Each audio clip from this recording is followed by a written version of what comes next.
Hi everybody, welcome to another edition of Inside Elite Fitness. Sean Woodland with Tommy Marquez. Before we get started, we want to thank everybody who has supported us so far by going to Inside Elite Fitness and clicking on that Support the Show tab and donating your hard-earned cash. We really appreciate it. Thank you so much. We're going to have a double dip this week. We're going to go over the bubble where it stands right now in the Open. Tomorrow we'll have a full recap once everything is finalized. But let's start with 19.5. That was brutal. Yeah, a lot of people might have griped a little bit once we actually found out that we got just thrusters and chest to bar pull-ups. My personal opinion actually kind of shifted after doing this workout. It's kind of like having a identical twin, right? On the surface it looks the same, but when you really get down to it, it's a completely different beast. And that's what this one was. Once you got past the 33 to 27 round, I think everyone realized, this is a next level type workout, and then that's what it was designed for these elite athletes, and it was still accessible. So I'm still sore today, so I can't imagine what everyone else is feeling right now. Let's look at the top scores for the men, and you got to witness the top scorer firsthand. That's Matt Fraser, the only guy to go sub-7, 6 minutes, 53 seconds. Mauro Acevedo came close at 7:02. Lefteris Theophanitis, Jacob Hebner, and Colton Mertens, your top scorers right now.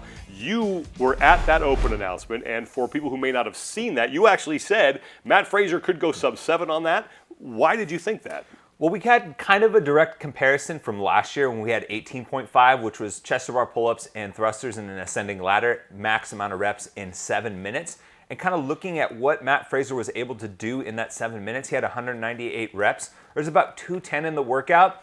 You assume he's a little bit fitter this year, and the descending reps are a little bit more beneficial to kind of making a push, especially in the back end of the workout. So I said, I wouldn't be surprised for him to pile up 210, improve on the total work that he did last year, and do it under 7 minutes. Not only did he do that, he was the only person to do that, and he walks away with another win. And he wins the whole entire Open. Yep. Again. More importantly, though, right now, let's look at where the cut line is on the men's overall leaderboard, because this is not set in stone right now. Dean Linder-Layton, as it stands right now, is the last man in 28th place. Mark Allen in 29th. Looks like he's going to get in because one Rich Froning is sitting in 10th. Likely that he's going to go team. That would bump Allen up. Now it comes down to Bartek Lipka in Poland, and that national championship race has not been determined and could really have a big impact on how this cut line either moves up or down. Yeah, and we talked about the Poland race in one of our previous shows. Right now, Bartek Lipka, as it stands on the leaderboard, is the fittest man in Poland. He has the national championship for Poland and would go to the games. If that top 20 invite gets backfilled past Mark Allen, well then, because Lipka is the national champion, it would end up in Vellner's hands. Vellner would then get the Wodapalooza invite, get backfilled as well. But there's still some people that haven't submitted scores for Poland, particularly 3 guys at the top who are in a tight race with Lipka. If any one of those athletes manages to knock him from the top spot in Poland, then Lipka becomes kind of a roadblock for that top 20 invite ever getting to Vellner, because he will take it, and then a whole nother backfill scenario for the Wodapalooza invite starts. Yeah, and you mentioned Patrick Vellner. The big question for him now, he's going to the CrossFit Games. The question is whether or not he gets a qualifying spot through the Open or if he gets an invite through Wodapalooza, and that has implications then for Noah Olson. Yeah, if ultimately Vellner doesn't get a qualifying spot from the Open, that means Noah Olson is not going to go to the CrossFit Games as of right now. That means he's not going to get one from the Open. He's not going to get a backfill from Wodapalooza because Patrick Vellner would take the invite from Wodapalooza, which also means that Noah Olson would have to look outward for the rest of the season for the sanctionals. I actually had a chance to catch up with Noah Olson via interview on Skype and talk about the rest of his season. So taking a look at the overall standings with the Open and how some of the backfills play out, it's looking like you're not going to get a qualifying spot from the Open and potentially not the backfill invite from Wodapalooza. With that in mind, what would you say your plan is now, kind of looking forward to the rest of the season and some of the sanctionals?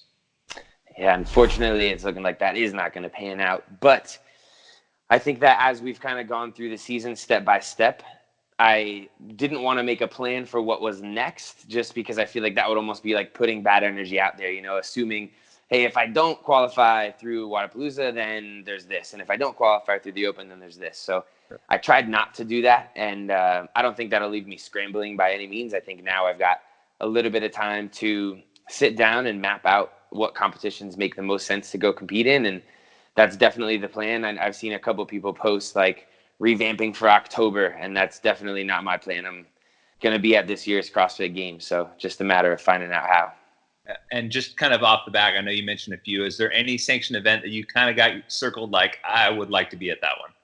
Yeah, I mean, there are a couple of convenient ones that are close. There's the Mid-Atlantic CrossFit Championships, which I believe they didn't do invites for Games athletes, and I wasn't able to do the qualifier because it was the week after Wadapalooza. So I don't know if somehow I'll be able to wiggle my way into that one, but another local one would be the Rogue Invitational, which is in Ohio in May. And then May kind of seems like a good time to go and compete because that's when regionals used to be. So I feel like my body will be used to that. My girlfriend will also be on a little summer break from PT school. So we may be able to do a little traveling. I know that there's one in Iceland that happens to be on my birthday. There's one in the Netherlands. There's one other one, Brazil, I believe, is right around May as well. So seems like one of those will probably be the pick for me. We still have 10 sanctioned events remaining, so Noah Olson should have plenty of opportunities. A lot left to play out here before we get to the CrossFit Games. Let's go over to the women's side of things and first look at the top scores for 19.5. And Mackenzie Flincham at 7 minutes, 14 seconds, earning her first trip as an individual to the CrossFit Games. Some familiar names up there on Kristen Holta, Sarah Sigmund's daughter, who wins right now. Looks like she's going to win the Worldwide Open. But Mackenzie Flincham going to the Games for the first time. Yeah, an impressive performance from her to close out her Open in 2019. She was actually 6th in the Atlantic Regional last year, the first person out. So one of those potential dark horse candidates coming into this season. She was actually on the demo team last year at the Games. So one of those athletes that was at the venue in the Vibe, throwing down for Dave Castro, kind of got a taste of it. And then I was really impressed by her progression week by week. She got better each week of the Open. She started with a 144th place finish in 19.1, finishes it with what looks like the top score in 19.5, and it's going to get her to the CrossFit Games. Let's take a look now at where the Cutline stands for the women. Again, this is still playing out. The leaderboard is not locked until tomorrow, but right now, Christy Aramo is in. She was on the outside looking in last week, just gets in 31st place right now. Camilla Salmonson-Hellman will be the Swedish national champion, so she's going to get in. Katie Trombetta then will get bumped up. And now the question is, do Carrie Beamer and Gabriella Magala, because there might be a couple people above them who go team opening up spots for them. Yeah, specifically Tasia Persevich and Alexis Johnson. Now, Tasia is known as one of the members of CrossFit Mayhem Freedom. It's pretty much guaranteed that she's going to pass up on that invite, and then it's going to end up in the very least in Katie Trombetta. Now, the question is, what does Alexis Johnson do? I reached out to her earlier, and she mentioned that she definitely wants to go team, but they haven't qualified yet, so she's got to read the rule book, figure out what her best play is. It still looks like she might go team and pass up on this invite because she just said she does want to go to the Games on a team, which means that would get passed down to Carrie Beamer, and that eventually would end up going to the CrossFit Games with a top 20 spot. We mentioned some of the backfill scenarios last week as far as the sanctioned events are concerned. Those basically stay the same except for one, and that's Wadapalooza. Yeah, and that was the one we were kind of talking about last week with Colleen Foch and Taylor Stride. So now Foch, unfortunately, fell out of the top 20 worldwide on the Open, actually below that cut line. So now what that means, since Foch finished 6th at Wadapalooza, that invite is eventually going to get passed down to her, and it's going to stop at her because she'll take that invite, not getting a qualifying spot from the Open, which means Taylor Stride, unfortunately, is out of a spot at the CrossFit Games. We're going to have a full recap on the end of the Open tomorrow, and we will have a concrete idea as to right now who will be going to the CrossFit Games, so you want to join us for that. We also want to tell you, if you still want to help us out here and support the show, go to www.insideelitefitness.com, and you can help us keep this train rolling. Please subscribe to our podcast. That's Talking Elite Fitness. You can find that on Apple Podcasts, Google Play, or Spotify, or wherever you listen to your favorite podcast. And most importantly, go to YouTube, subscribe to Inside Elite Fitness, and you will never miss an episode. For Tommy Marquez, I'm Sean Woodland. See you back here tomorrow when we recap the 2019 Reebok CrossFit Games Open.